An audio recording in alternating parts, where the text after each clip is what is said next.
gonna start up here in the front. It has a 6-way pin on the unit plugged into a 7-way cord to go into the bumper of the unit.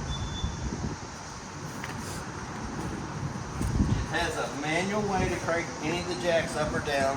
You'll pull the little cap off here, flip this lever to the down position, put your handle in, and manually crank that jack up or down, whichever way you need it to go, onto the vehicle or off of the vehicle.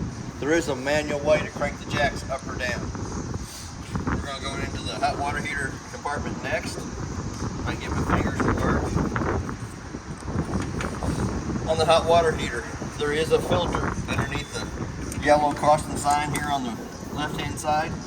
We do have it in the on position for the power. Power switch works 2 ways. You can go up or down either way. Still lights the green light up at the top. All that's doing is letting the 12-volt go into the electronics to tell it what to do whenever you turn the faucets on the inside. But it does have the on and off button.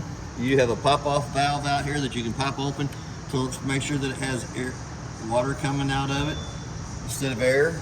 It shows you that it's fully filled up on the inside before you turn it on the inside of the unit.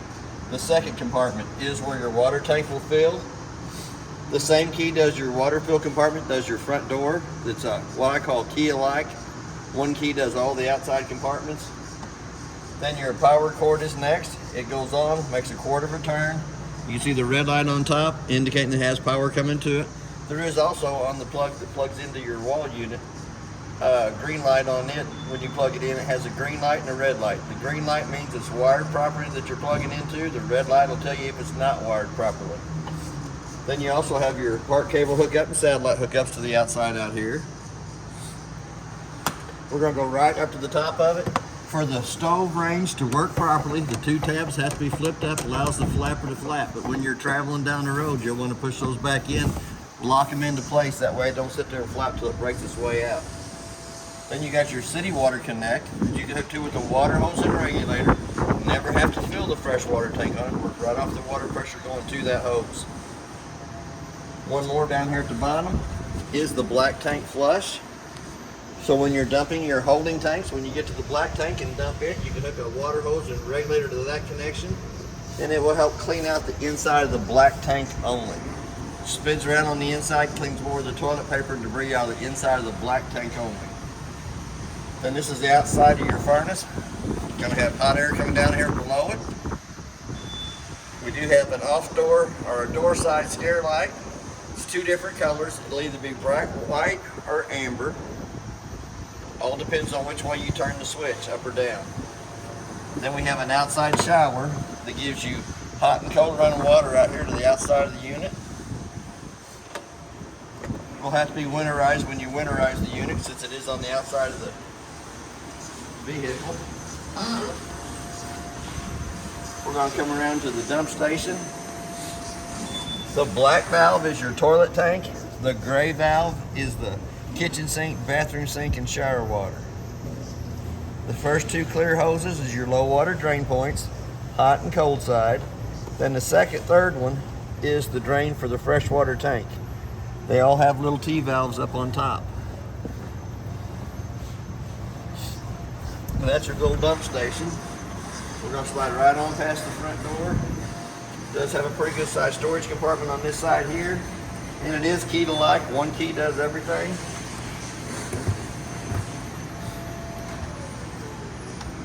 Pretty good sized compartment there. It does have a vinyl floor. There is a ladder for going up and checking the roof every 90 days. Little handle here on the side opens up. Bottom part of the steps comes down and goes into the 2 black connections there. Climb up the ladder. There's a handle on the top of the roof that you can grab a hold of. Once you get up on top of the roof, just look around for any cracks or air bubbles in the lap sealer that's there. If you find an air bubble, pop it and seal over the top of it. The factory did a pretty good job of sealing this one, so I didn't have to seal nothing up on top. But who's to say later on down the road there might be a bubble come up in it that needs to be popped and sealed over the top. Then when you're not using the ladder, we're going to stick it right back up here so nobody can go up there and play around. Locks it into place. Here's that handle for the jacks that goes in and flip this lever down, and then you can rotate that jack up or down for getting it on and off the vehicle. You'll have to do them one at a time. Crank one so far up, go to the next one, crank it up, take it up to put it on the vehicle. Same way with taking it off. You'll have to crank them down one at a time till they hit the ground. Once they hit the ground, you have to go back around and crank on them until it lifts it up that you can pull the truck out from underneath it. There is a connection over here on this side for a sewer hose.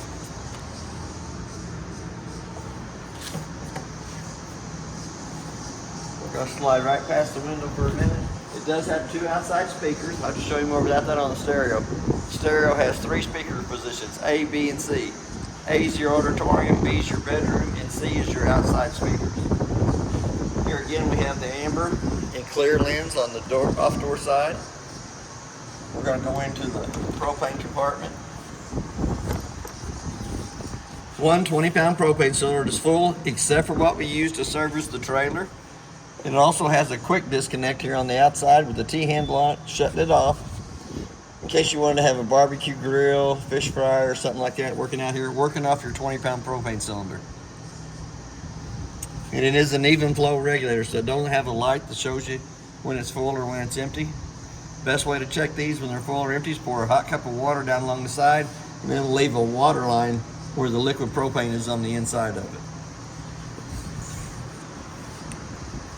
We have another charging port out here, so that if you come to the vehicle and you didn't turn the battery disconnect off and it's got a dead battery, you can hook a set of jumper cables out here and you'll have 12 volt throughout the unit. We also have a 110 outlet down below that. It has to be plugged into 110 for that works, but there's a vent right at the top of it that is for the battery that is in the unit. We're going to go around to the side.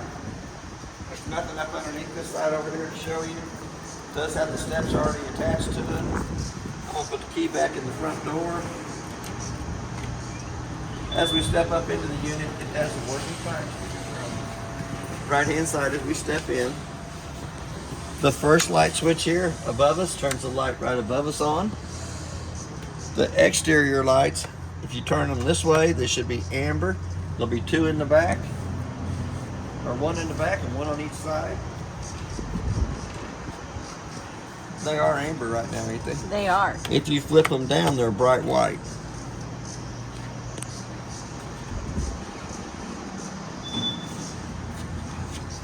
So we're going to go ahead and turn them back off. That is a 2-way switch. You can turn it up for amber, down for bright, off in the center. We have a set of docking lights on the very back of the unit that turns on, so you can see the doorway pretty easily.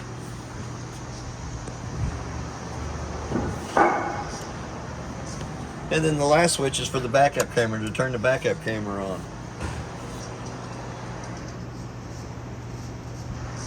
Here again we have a pad for running the jacks up and down. It's pretty simple. You're going to hold it down. Green light comes on here in just a minute. The red light's going to go on. And then you can individually take the jacks up or down, either way you want them to go. And bring them back down. Green light's on.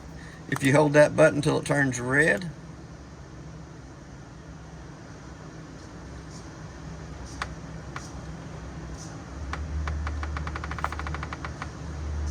nope, that just turns it off. If you hold the buttons after that, just hold them down for a minute and the light will go off on it.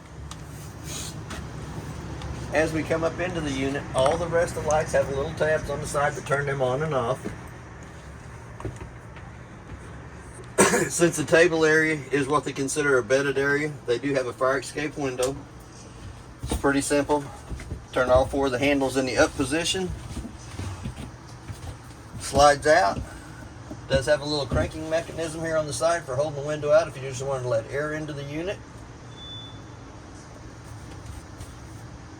It's got one on each arm. Loosen them back up. Allows the lid to come back down. Locks back in place. But it is a fire escape window. Here again you have the tinted shade at the top, the darkened shade at the bottom. That should be on all the windows. Here again we're going to go up into the top cabinet. The top cabinet, the little piece of paneling should have been flipped back like that. Allows you to store stuff up there in the top, or you can bring it down for a bedded area. The 2 latches on either corner. If I can get my old hands to work.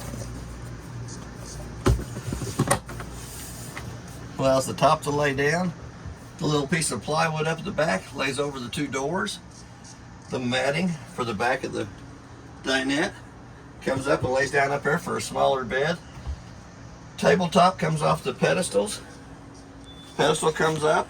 There's a board up on the bed that comes down, hooked to the front side of the bench seat, runs right down along the side of it. 2 back cushions come over to the top of the tabletop to make it a bedded area there. We're going to push this back up, get it out of the way.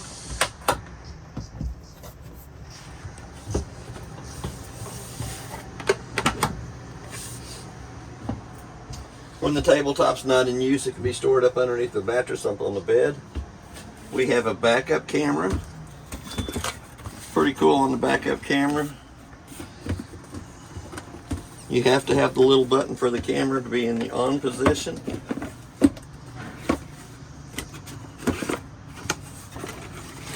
We're going to grab the little monitor out of here.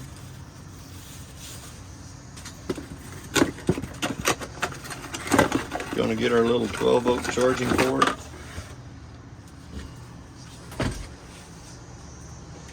It's going to come in here right to the side, and we're going to plug it into the charging port here. Automatically the camera comes on, and that's showing the back side of the building as you bring the units in. Very cool. But it can be used on the inside of the unit here for like a security camera, so whoever comes up and knocks on your door, you can see who it is before you actually have to open the door too. We're going to set them right back in there for just now. All the paperwork that's in the unit's in this bag here. That's what your TV remotes come in. It also has a gas connection there. But all the rest of the paperwork's in here for the unit. Show you something pretty cool too. It does have a little adapter that goes into a drill for manually cranking them outside jacks up or down. You can put this connection in the drill, then you can put your drill to use it to crank that up manually, to put it on and off the vehicle if you needed to. Let's kind of stick that off to the side. There's 2 more things to show you. We're going to run that down. We have an on and off button for the awning, and we can hit the extends. Lets the off door side awning come out. As it's coming out, I'm gonna get down here and watch.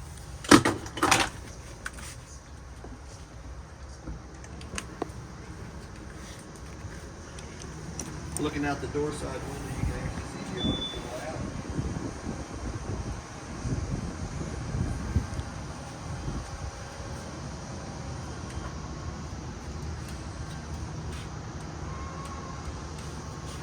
And then we have a set of awning lights on the tube of itself is the red lidded handle. Or switch here to the side to lights it up. We're going to turn them awning lights back off, and we're going to hit retract. You'll want the canvas being on the top as it brings it in.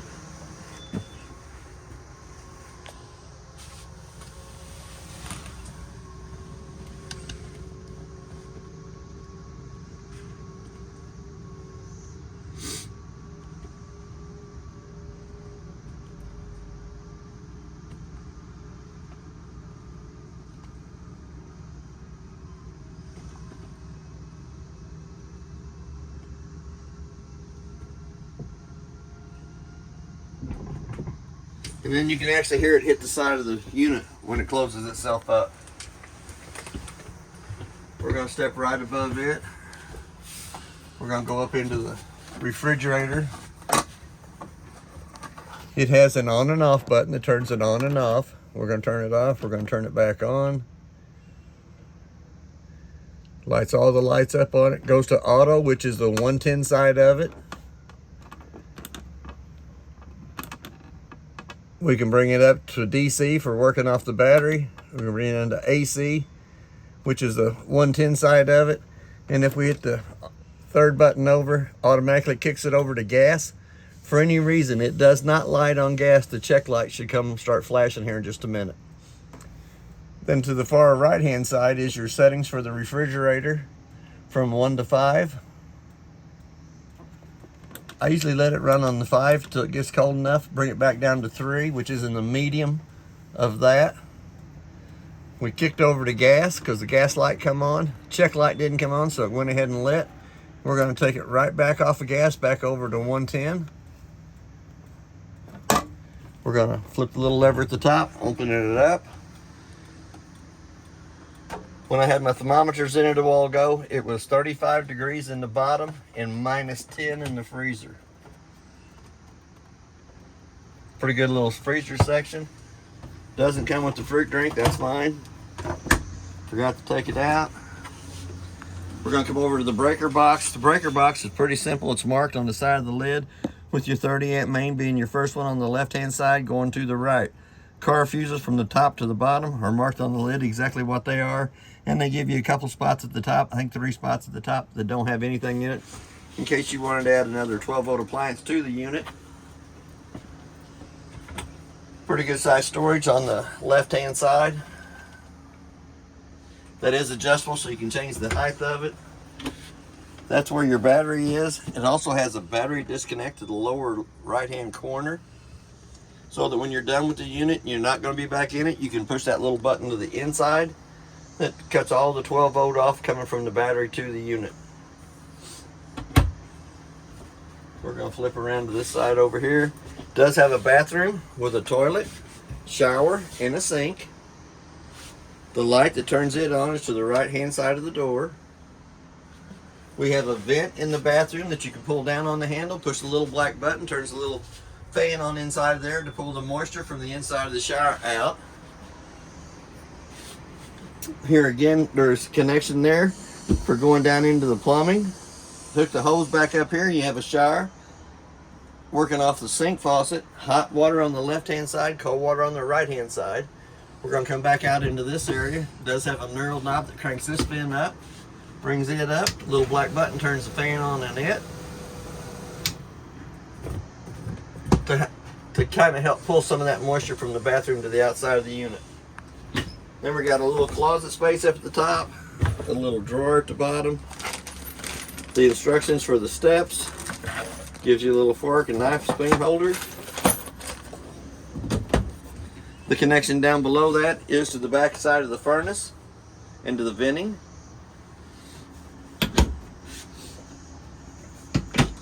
We're going to come right around the corner. We're going to go up to the microwave. On the microwave, it does have a clock button. Let's say it's 2:30. Hit that clock button again in the center to the 2 center eyes is flashing. The only reason I set the time on the microwave is I can tell if the unit's lost 110 power coming to it the next time I come back into the unit if I've walked away from it. If it doesn't have the proper time, first thing I usually do is check the refrigerator, make sure I haven't lost my food service in the unit. We're going to come right down below that. It does have a light for the stovetop and a fan. For that fan to work properly, the 2 tabs on the outside hood range has to be lifted up. Allows that flapper to flap before the fan will work properly. Then when you come down to the stove, it does have a glass stove top on it. It's not for cooking. It folds up 2 times up out of the way. Kind of makes you a little backsplash on the back too. We're going to turn the handle to the light position using the striker.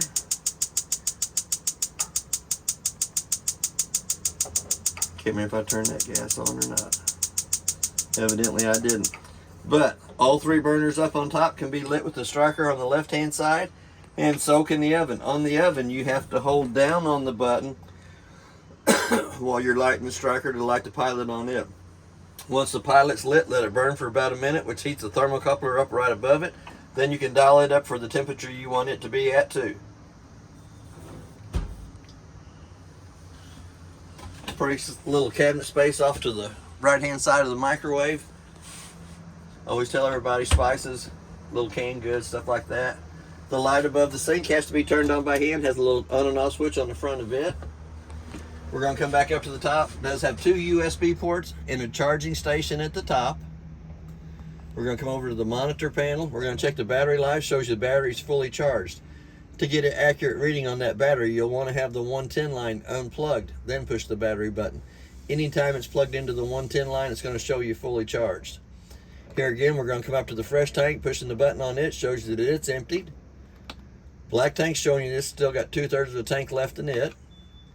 And then gray tank is empty, which is your kitchen sink, bathroom sink, and shower water.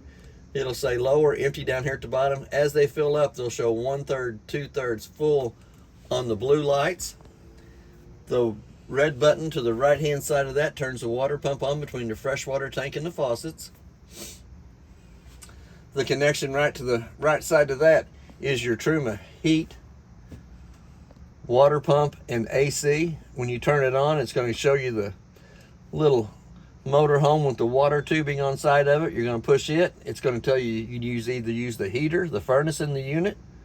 Dial it to the right, shows you the AC. Back to the heater. We're going to go off.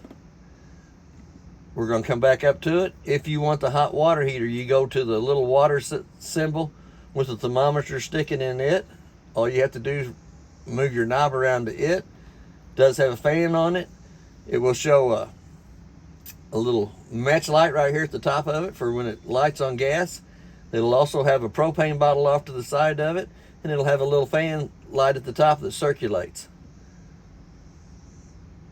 You push the button and turn it to whatever you want it to work.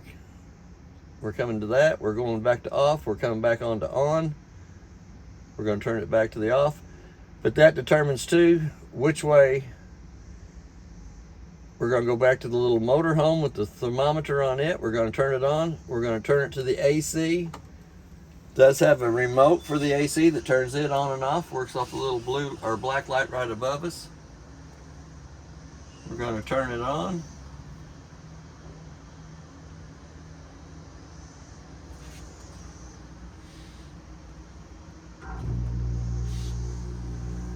The top switch is the mode for it. The bottom switch is the fan speed. The blue is the on and off.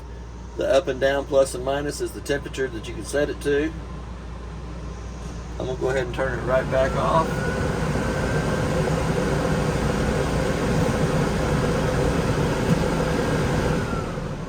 Because we'll never be able to hear with it on. The second one is a Max Air vent fan, which is above the bed. We're going to turn it on. Automatically the vent cranks up on it.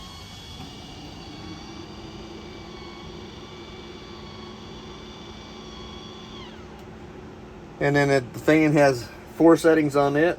You can turn it up. You have a plus and minus button for setting the temperature you want it to open at. Go back to the lid closing. When the lid comes all the way down, it automatically turns the fan back off.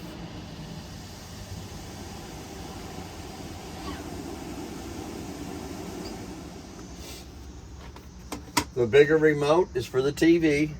When I programmed the TV here a while ago, I had it on Central Time, and I think it got 42 channels on it. And our last remote does the stereo on and off.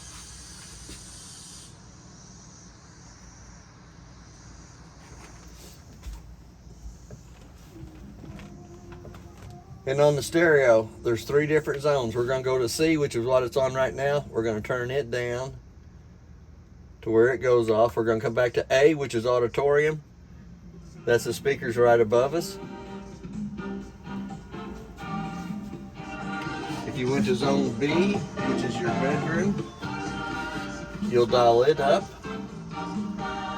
That gives you the 2 speakers up in the bedroom. We're going to hit zone C, which is your outside 2 speakers.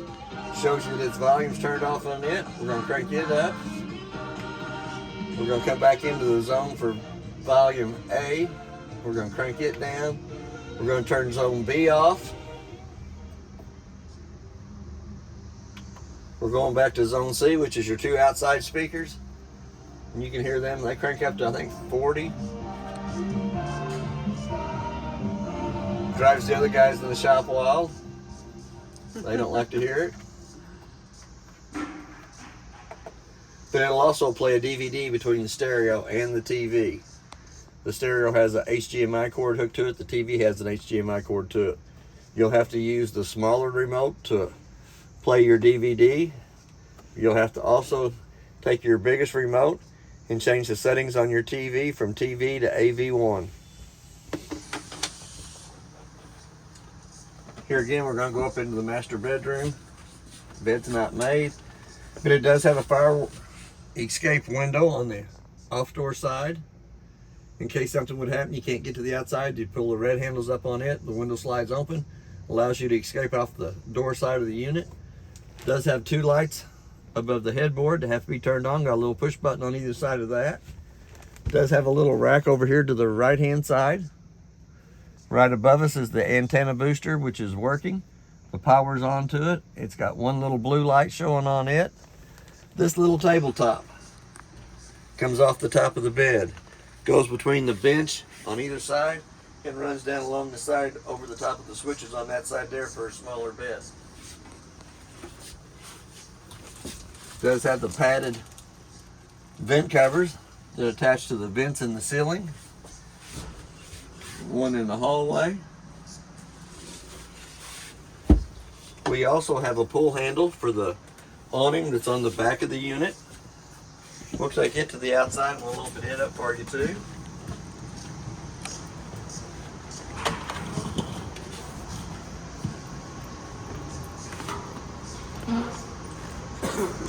Here again, it's pretty simple. We're going to turn the handle on the side. We're going to lift it up on both sides.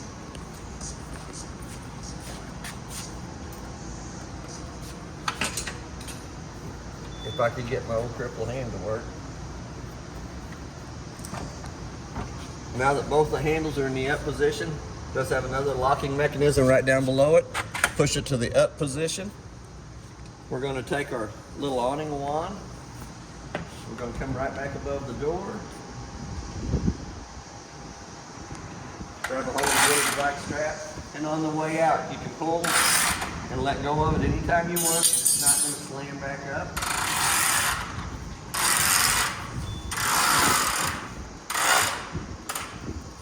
Then we're going to come around to the inner arms on either side.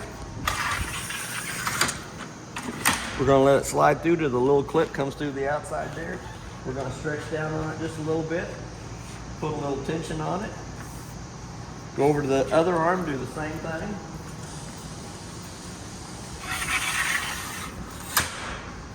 Going to pull down on it, stretching the canvas a little bit, and tighten up the black knob. Then there's one more handle down here at the bottom we're going to lift up on.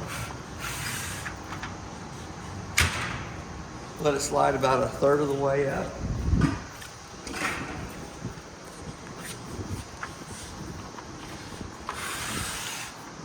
Now that we're over here, we're going to go a little bit farther. Flip it into place. Come back to the other arm. Slide it up. Flip it into place. Come back to the other arm again. We're going to slide it the rest of the way up. Flip it into place.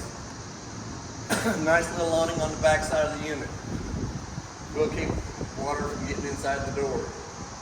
To take it back down, you're just going to go in the opposite. You're going to lift the little handle here at the bottom. Let it slide so far down. Come back to the other arm. Do the same thing over here. If one person's doing it, you can let it go a little farther this time if you wanted. You always want to make sure it comes down to the stopper on both sides.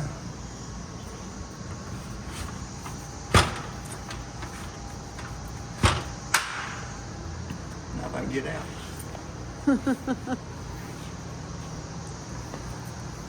We're going to come back to the inner arms, loosening up the black knob up on top. Flip the little lever here at the bottom, allows the inner arm to slide back. And you're going to want to make sure they come down to the stoppers too. Loosen up the black narrow knob. Pull the little tab here on the side. Let her slide all the way back up. Here again, we're going to come back around. We're going to get a hold of the cord. We're going to push down on that. Now this time it will take it out of your hand if you're not careful. It's got tension on it constantly as it goes back up. We're going to grab the little handle here. We're going to insert it into the cord. Let it come all the way back up. When you get within about a foot of the unit, let it slam back in place.